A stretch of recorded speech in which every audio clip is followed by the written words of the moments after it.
اللہ تعالیٰ نے ملک الموت سے پوچھا، کیا روح قبض کرتے وقت تجھے کسی پر رحم بھی آیا یا نہیں؟ حضرت اسرائیل علیہ السلام نے عرض کی کہ اے میرے پروردگار، ہاں، ایک دفعہ۔ بسم اللہ الرحمن الرحیم۔ السلام علیکم محترم ناظرین۔ حضرت حسن بصری رحمۃ اللہ علیہ کا زمانہ ہے۔ آپ کی ایک شاگرد باقاعدہ آپ کا درس سننے آتی تھی، نہایت عبادت گزار تھی۔ اس بیچاری کا خاوند جوانی ہی میں وفات پا گیا۔ اس نے دل میں سوچا، ایک بیٹا ہے، اگر میں دوسرا نکاح کر لوں گی تو مجھے دوسرا خاوند تو مل جائے گا، لیکن میرے بچے کی زندگی برباد ہو جائے گی۔ اب وہ بچہ جوان ہونے کے قریب ہے، یہی میرا سہارا ہے۔ لہٰذا اس عظیم ماں نے یہی سوچ کر اپنے جذبات کی قربانی دی اور گھر میں اپنے بچے کا پورا خیال رکھتی۔ لیکن جب وہ بچہ گھر سے باہر نکل جاتا تو ماں سے نگرانی نہ ہو پاتی۔ اب اس بچے کے پاس مال کی کمی نہ تھی، اٹھتی ہوئی جوانی بھی تھی۔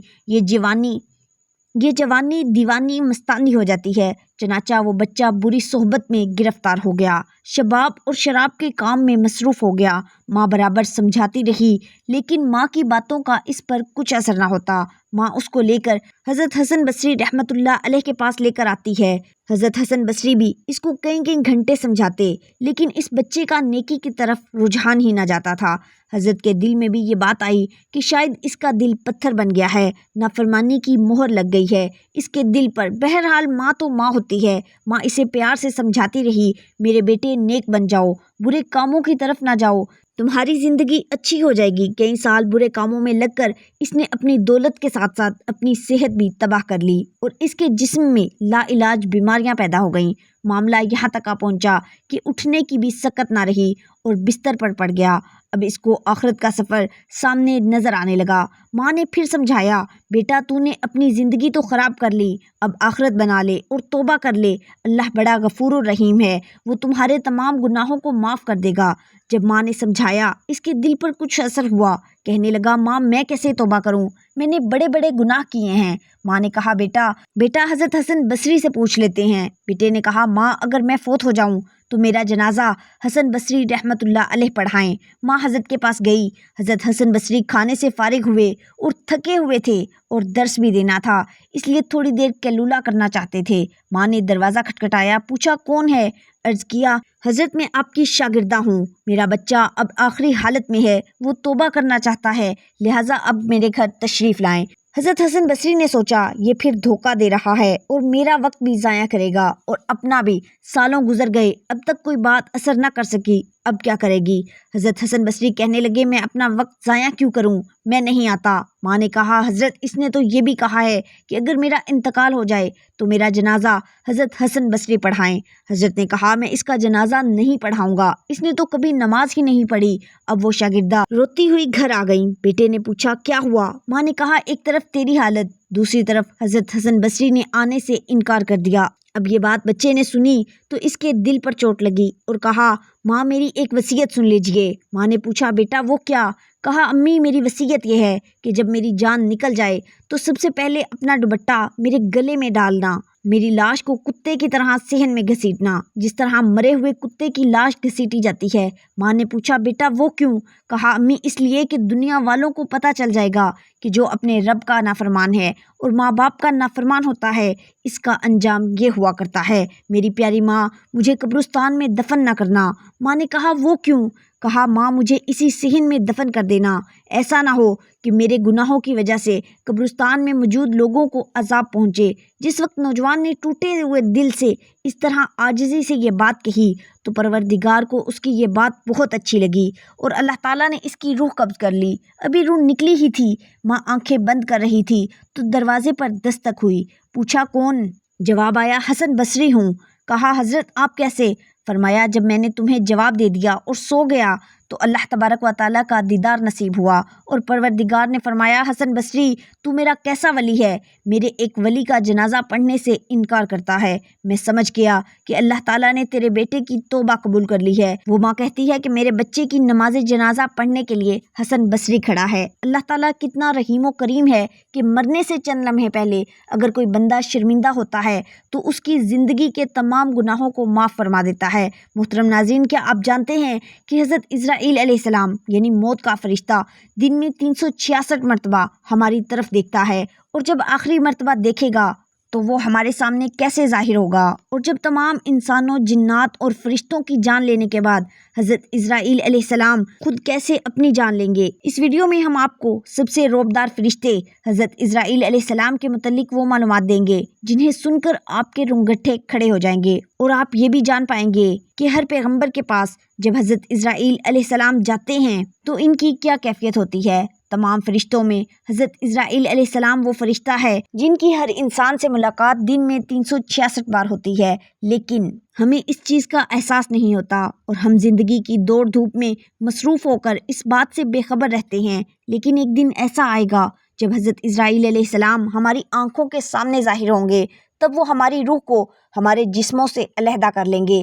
جب اللہ تعالیٰ نے حضرت اسرائیل علیہ السلام کو تمام جانداروں کی روح نکالنے کی ڈیوٹی دی تو حضرت اسرائیل علیہ السلام بہت پریشان ہو گئے اور کہنے لگے کہ جب وہ انسانوں کی جان لیں گے تو انسان ان کو برا بھلا کہیں گے اور ان سے نفرت کرنے لگیں گے۔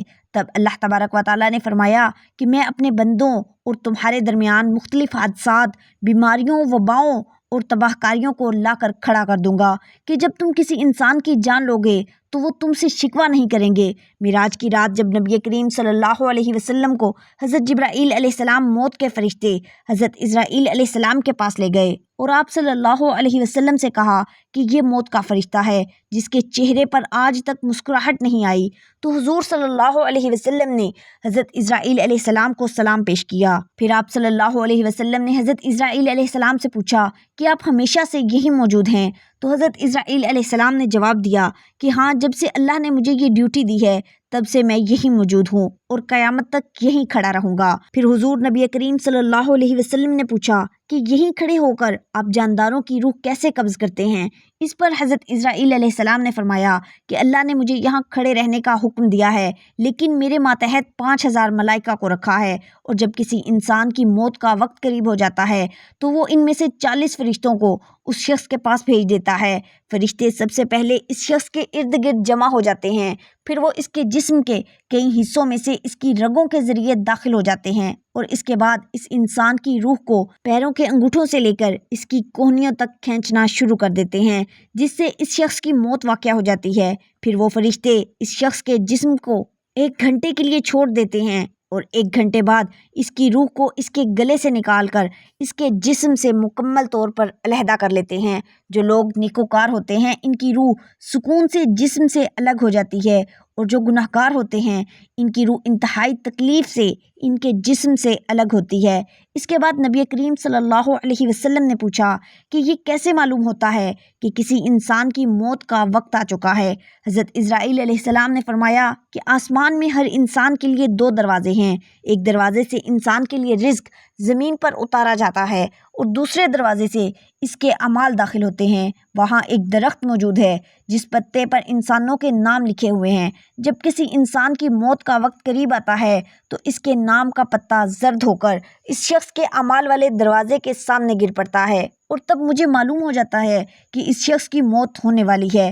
محترم ناظرین، معراج کی رات نبی کریم صلی اللہ علیہ وسلم حضرت اسرائیل علیہ السلام سے ملے تھے، لیکن یہ ان کی آخری ملاقات نہیں تھی، کیونکہ اس واقعے کے 10 سال بعد حضرت اسرائیل علیہ السلام نبی کریم صلی اللہ علیہ وسلم کی خدمت میں ایک بار پھر حاضر ہوئے، جب نبی کریم صلی اللہ علیہ وسلم کا اس دنیا سے تشریف لے جانے کا وقت آ چکا تھا۔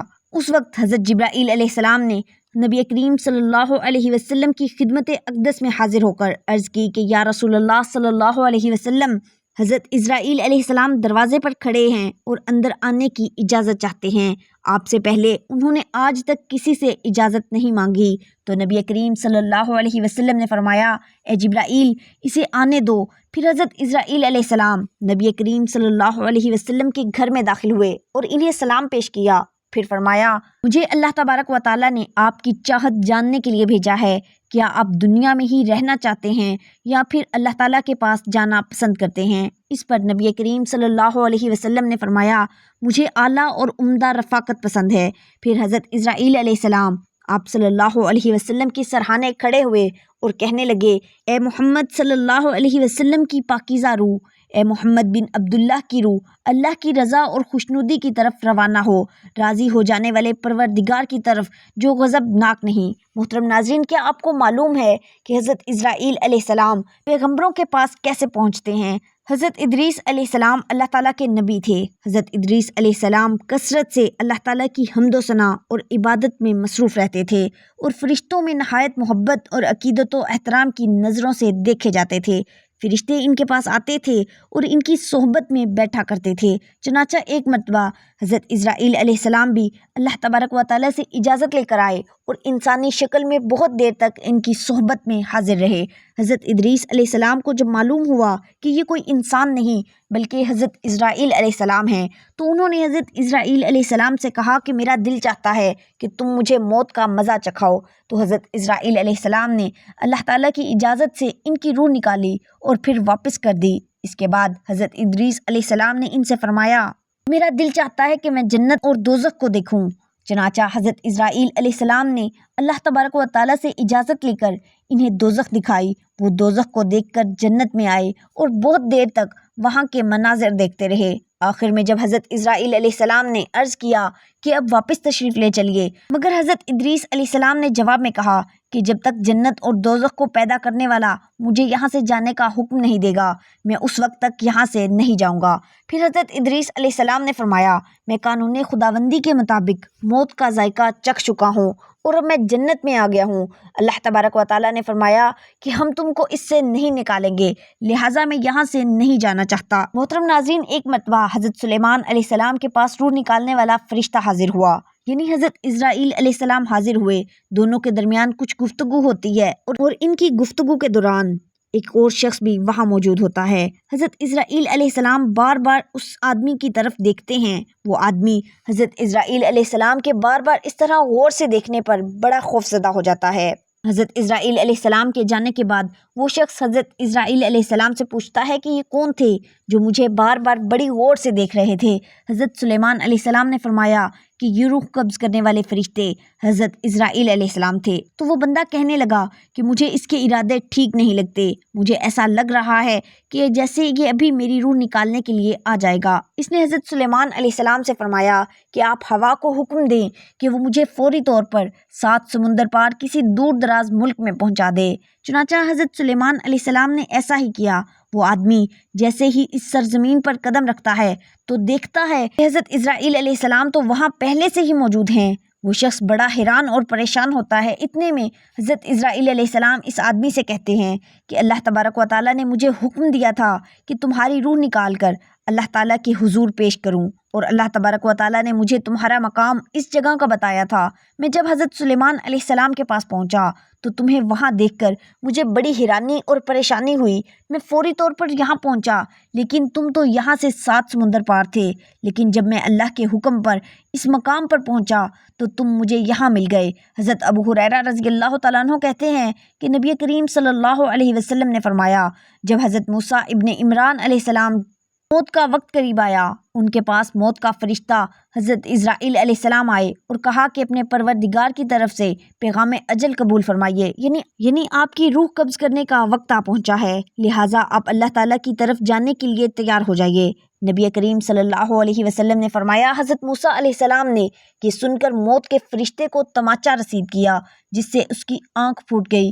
نبی کریم صلی اللہ علیہ وسلم نے فرمایا، موت کا فرشتہ دربار الہی میں واپس کیا اور عرض کیا کہ اے میرے پروردگار، تو نے مجھے روح قبض کرنے کے لیے اپنے ایک ایسے بندے کے پاس بھیجا جو موت نہیں چاہتا، اور یہ کہ اس نے میری آنکھ بھی پھوڑ دی ہے۔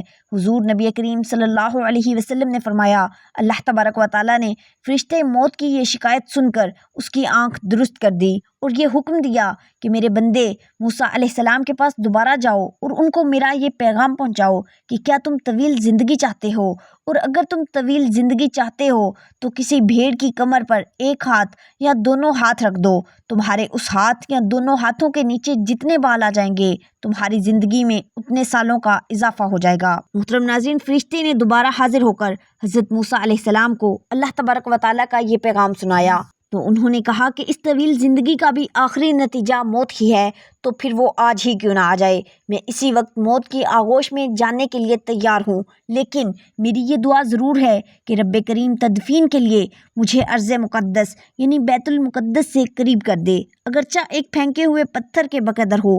اس کے بعد نبی کریم صلی اللہ علیہ وسلم نے صحابہ کرام رضوان اللہ علیہم اجمعین کو مخاطب کر کے فرمایا کہ اگر میں بیت المقدس کے قریب ہوتا تو تمہیں حضرت موسیٰ علیہ السلام کی قبر کا نشان دکھا دیتا، جو ایک راستے کے کنارے پر سرخ ٹیلے کے قریب ہے۔ محترم ناظرین، میری طرح آپ کے ذہن میں بھی یہ سوال آتا ہوگا کہ تمام جانداروں کی روح قبض کرنے والے حضرت اسرائیل علیہ السلام خود کیسے فوت ہوں گے؟ تو قیامت کے دن جب ایک خوفناک آواز کے ساتھ پوری دنیا کو اللہ تبارک و تعالیٰ موت دے دے گا، جب سب کچھ ختم ہو جائے گا، تو پھر پہلے، دوسرے اور تیسرے، اسی طرح 7ویں آسمان تک سب کو موت دے دی جائے گی، سب فرشتوں کو گرا دیا جائے گا۔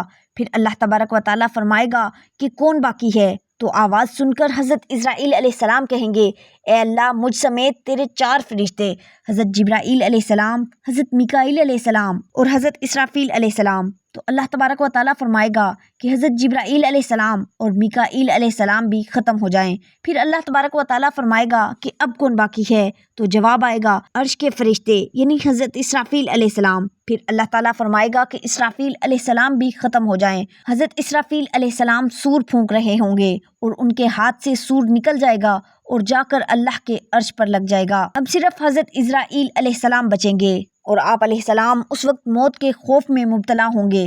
پھر اللہ تبارک و تعالیٰ پوچھے گا کہ اب کون باقی ہے؟